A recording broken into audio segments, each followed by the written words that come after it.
نوحا وموسى وعيسى أن أقيموا الدين ولا تتفرقوا فيه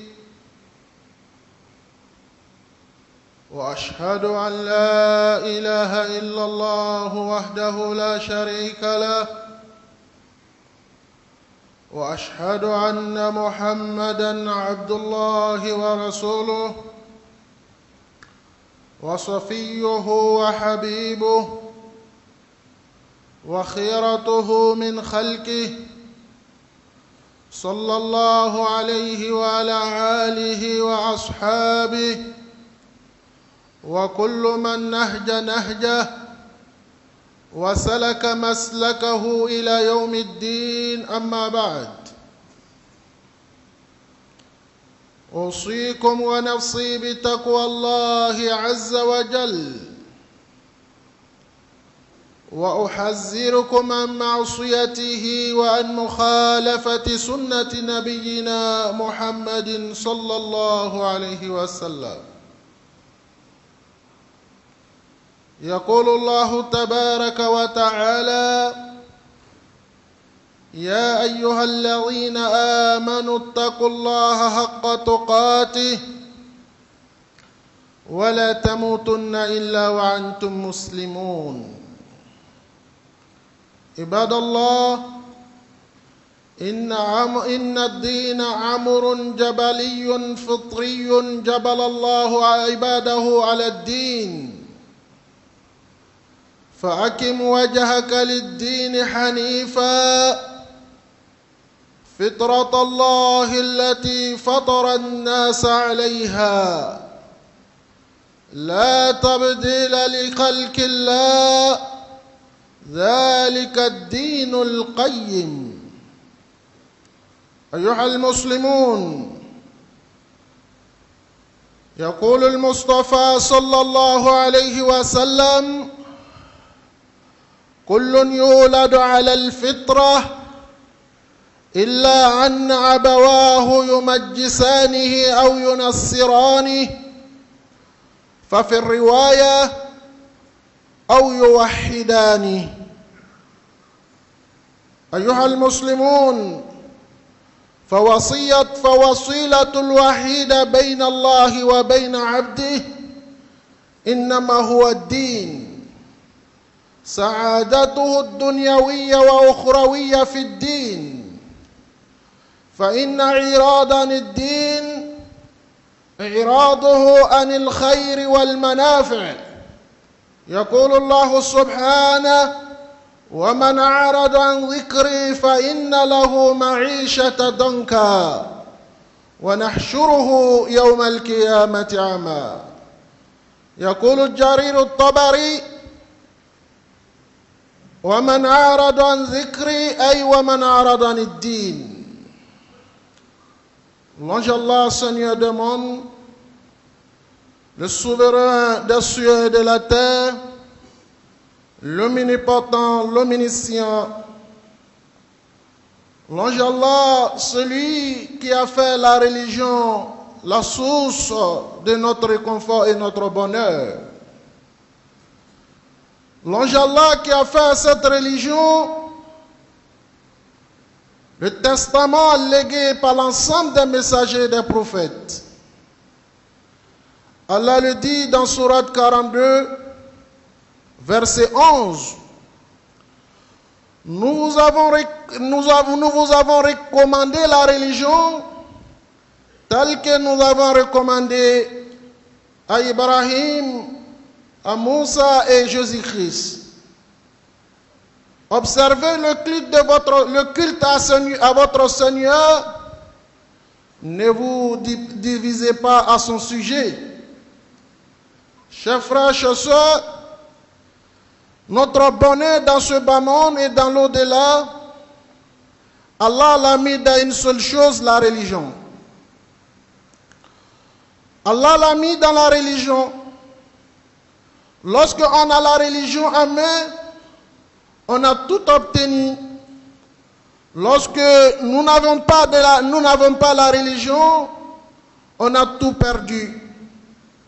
Qu'Allah nous donne une bonne compréhension, qu'Allah fasse de nous des bons musulmans pieux, des musulmans sincères. Chers frères, chers sœurs, la religion est la nature originelle sur laquelle Allah a créé des humains. Allah le dit dans Sourate 13, verset 30. وَأَقِمْ وَجْهَكَ لِلدِّينِ حَنِيفًا فِطْرَةَ اللَّهِ الَّتِي فَطَرَ النَّاسَ عَلَيْهَا لَا تَبْدِيلَ لِخَلْقِ اللَّهِ. Oriente ton visage vers la religion puis de monothéisme. Telle est la création d'Allah qu'il a originalement demandé aux humains. La tabdila li khalqillah, il n'y a pas de changement à la création d'Allah.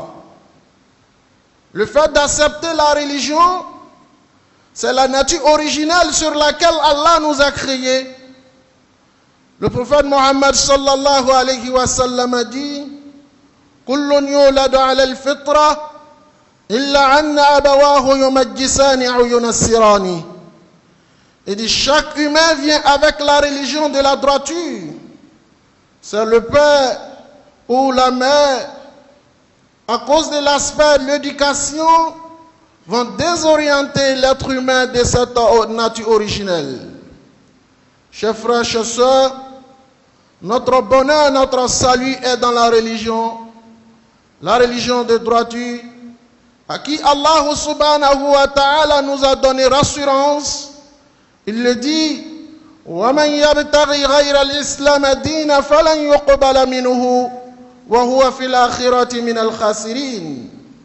Celui ou celle qui viendra avec une autre religion qui n'est pas celle de l'islam, Allah n'acceptera pas cela de sa part. Par contre, il sera parmi les perdants le jour de la rétribution. Chers frères, chers sœurs, notre défi majeur, c'est de rester étant religieux, c'est de conserver cette religion, c'est d'être musulman, c'est d'être croyant. Pendant ce temps, Allah, lorsqu'il a banni le shaitan, le Satan dans le ciel, le Satan fait des promesses auprès d'Allah en disant à Allah: قَالَ فَبِمَا أَغْوَيْتَنِي لَأَقْعُدَنَّ لَهُمْ صِرَاطَكَ الْمُسْتَقِيمَ ثُمَّ لَآتِيَنَّهُمْ مِنْ بَيْنِ أَيْدِيهِمْ وَمِنْ خَلْفِهِمْ وَعَنْ أَيْمَانِهِمْ وَعَنْ شَمَائِلِهِمْ وَلَا تَجِدُ أَكْثَرَهُمْ شَاكِرِينَ. Sourate 7, verset 17. Ce qui veut dire, lorsque Allah a banni le diable, le shaitan à cause de nous, il fait la promesse à Allah subhanahu wa ta'ala. Il dit: je viendrai en eux devant, derrière, et de la droiture, et je viendrai également à gauche, et tu verras peu de gens qui seront reconnaissants. Chers frères, chers sœurs, cette promesse que le diable, le shaitan a fait auprès d'Allah subhanahu wa ta'ala, Allah nous témoigne que la promesse de shaitan a été avérée. Allah dit dans Sourate 34, verset 20: وَلَقَدْ صَدَّقَ عَلَيْهِمْ إِبْلِيسُ ظَنَّهُ فَاتَّبَعُوهُ إِلَّا فَرِيقًا مِنَ الْمُؤْمِنِينَ. Il dit, le Satan a très certainement rendu véridique sa conjecture à leur égard. فَاتَّبَعُوهُ إِلَّا فَرِيقًا مِنَ الْمُؤْمِنِينَ. Ils l'ont suivi à l'excepté de peu de groupes parmi les croyants. Chers frères, chers sœurs, le shaitan, c'est de nous défigurer, de nous désorienter de cette droiture. C'est pour cela, chers frères et sœurs, il va exercer des moyens et des voies afin de nous éloigner d'Allah subhanahu wa ta'ala, afin de nous éloigner de la religion qui est le socle, qui est l'essence de notre existence. C'est pour cela, il y a un philosophe américain, Will Durant, qui a son vrai nom William James Durant, qui disait: la moralité sans la religion est une numérologique. C'est-à-dire, quand on a la moralité et qu'on n'a pas de religion à suivre, ce n'est que des simples noms, ce n'est que des simples numéros, ce n'est que des simples citations. Ce qui veut dire que la religion est très importante dans la vie de l'être humain. Pour anéantir cette religion dans la main de fidèles musulmans, le diable va se mener des mécanismes pour désorienter le fidèle musulman et d'éloigner le fidèle musulman vis-à-vis d'Allah subhanahu wa ta'ala. Parmi les mécanismes, chers frères et sœurs, qui anéantissent la religiosité des musulmans et des croyants, c'est le fait, le diable, le shaitan va lui donner l'importance de la face physique sur la face cachée, la face intérieure. Le fidèle musulman sera plus préoccupé de la face physique, l'embellissement du corps, habiller, manger, nourrir, comme on dit, son corps, et que l'intérieur c'est ce que Allah veut, il va oublier cette partie. C'est pour cela, il y a un romancier arabe, à la personne Abul Fatih Naysaburi, dit: Ya khadim al-jismi kam tashqa li qidmatihi atatlub al-ribaha bima fihi khusranuk faqbil ala an-nafsi wastakmil fada'ilaha anta bin-nafsi la bil-jismi insana. Il dit: oh, toi l'être humain qui se préoccupe de l'aspect physique, l'aspect visible, pour que la société me dise: je suis bien habillé, je suis bien, je suis bien installé. Moi, le seul souci que j'ai, c'est l'apparence, apparaître. Il dit: vous qui exercez dans ce sens, vous êtes en train de souffrir dans quelque chose où il y a votre malheur. Oui, tu as beau nourrir ton corps, au soir de la mort, ce sont des personnes proches qui vont dire: fais le quitter sur le matelas. Ne fais pas en sorte qu'il touche mes habits qui sont dans le placard. Fais-le descendre. Et que ce sont tes compagnons de lutte, tes compagnons professionnels qui vont te conduire dans une demeure que personne ne vient aller. C'est pour cela, chers frères et sœurs, le plus important pour le fidèle musulman, c'est de nourrir son âme. C'est de nourrir son âme. C'est de nourrir, c'est de perfectionner son âme. C'est de perfectionner le lien qui est entre lui et son Seigneur.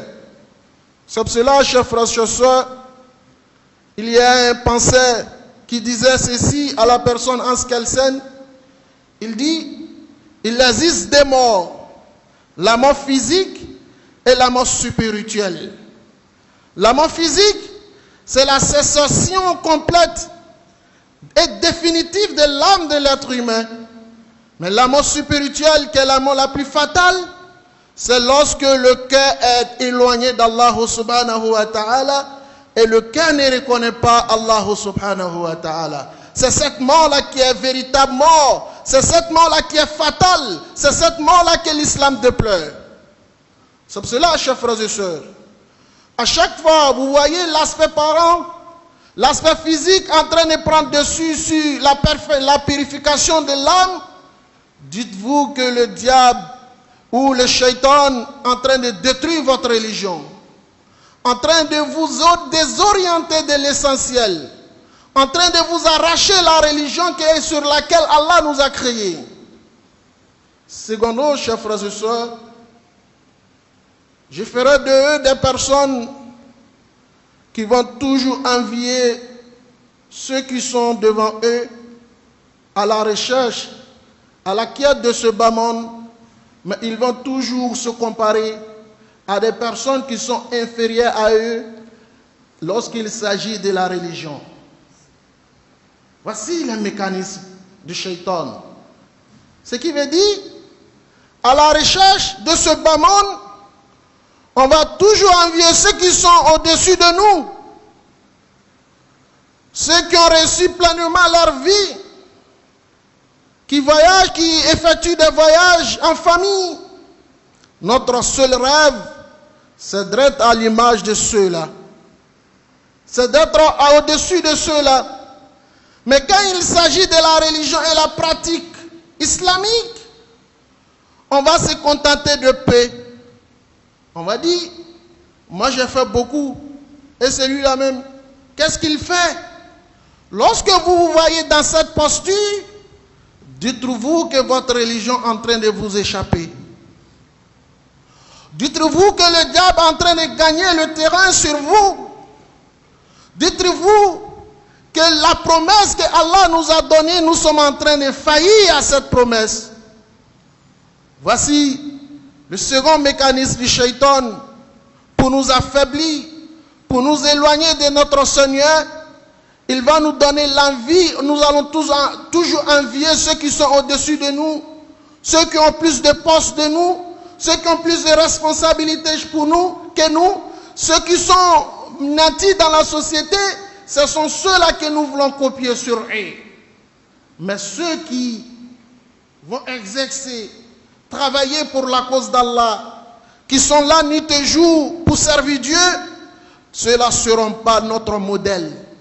Ces personnes-là seront délaissées. Ils seront dépourvus de chacun de nous, va les banaliser parce qu'ils ne sont pas modèles. Notre modèle, ou celui qui a reçu dans ce bas monde, c'est celui qui a plus de construction, c'est celui qui a plus de revenus, c'est celui qui a plus d'audience. Qu'Allah nous donne une bonne compréhension. Qu'Allah fasse de nous des bons musulmans, des musulmans pieux, des musulmans sincères. Chers frères, chers sœurs, la religion est sacrée. L'un des moyens que le diable va utiliser pour nous arracher la religion, c'est le désespoir après avoir fait des péchés. Il va nous instrumentaliser. Il va s'aimer dans notre esprit qu'il n'y a plus d'espoir lorsque vous avez péché. Pourquoi tu viens encore à la mosquée? Parce que tu n'es pas marié devant Dieu. Est-ce que c'est nécessaire de venir à la mosquée? Voici l'image que je vais leur présenter. C'est en ce moment que le fidèle, ton serviteur, va s'efforcer plus dans le péché, dans la désobéissance. Mais quelle est la réalité divine? Qu'est-ce que Allah nous demande? Allah dit dans le Saint-Coran, قُلْ يَا عِبَادِيَ الَّذِينَ أَسْرَفُوا عَلَى أَنفُسِهِمْ لَا تَقْنَطُوا مِنْ رَحْمَةِ اللَّهِ فَفِي الْقِرْآنِ لَا تَقْنِطُوا مِنْ رَحْمَةِ اللَّهِ إِنَّ اللَّهَ يَغْفِرُ الذُّنُوبَ جَمِيعًا إِنَّهُ هُوَ الْغَفُورُ الرَّحِيمُ.